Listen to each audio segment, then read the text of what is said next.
MMA fans are clowning Jon Jones for losing a round to Khamzat Chimaev.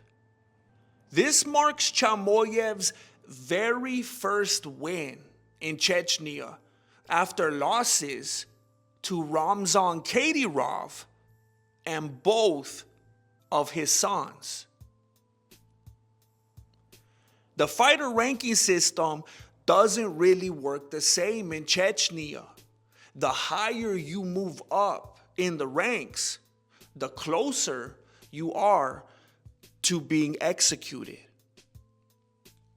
You might get paid a lot of money to go there, but the whole experience is one big humiliation ritual. Chechnya is like a combination of Las Vegas and Epstein Island.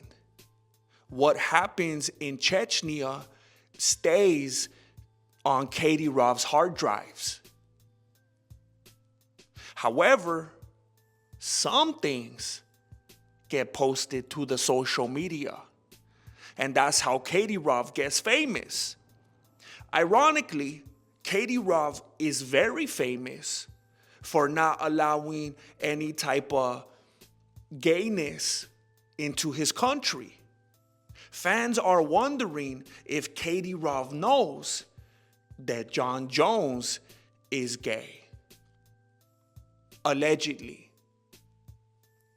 Rumor has it that Kadyrov told Jon Jones, "You better not be gay or else we can't hold hands anymore."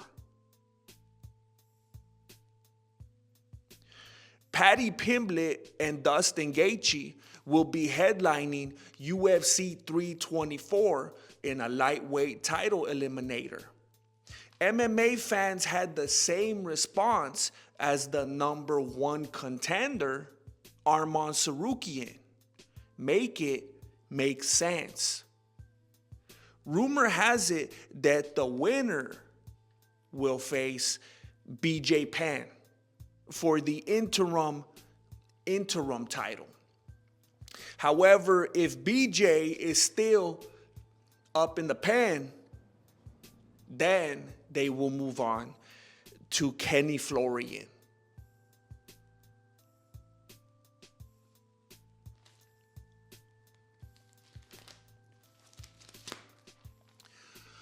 Fans are wondering why the UFC has been making fights that seem to disregard the rankings and disrespect contenders.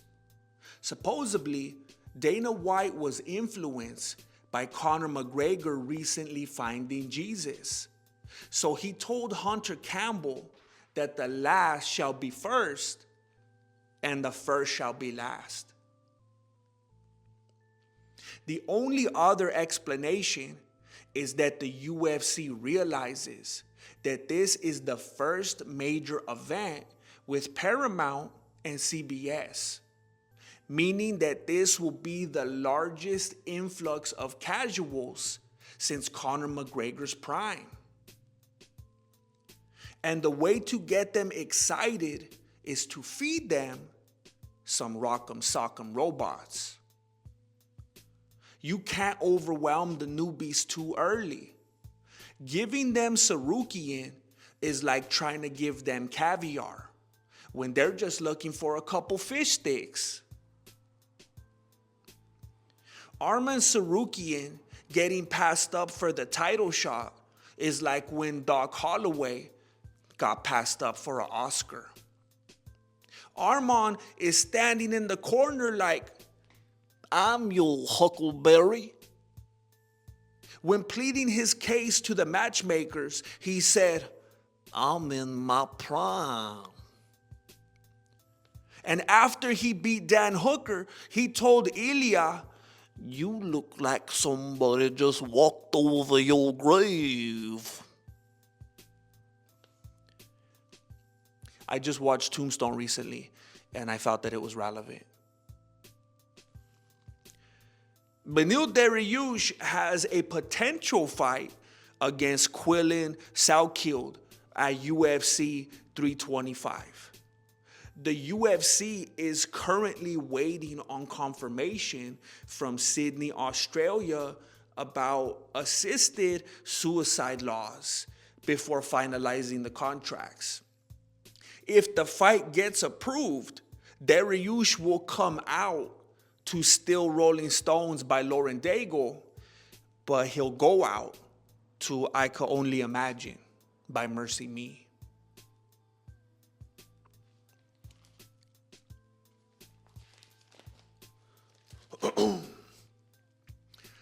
Ashton Kutcher was recently promoted to BJJ black belt.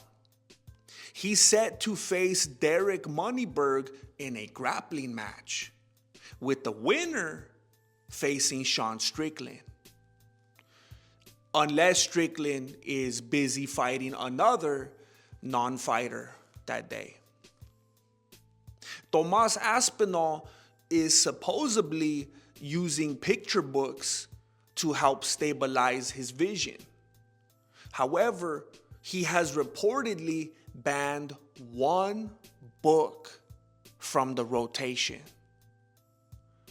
Where's Waldo?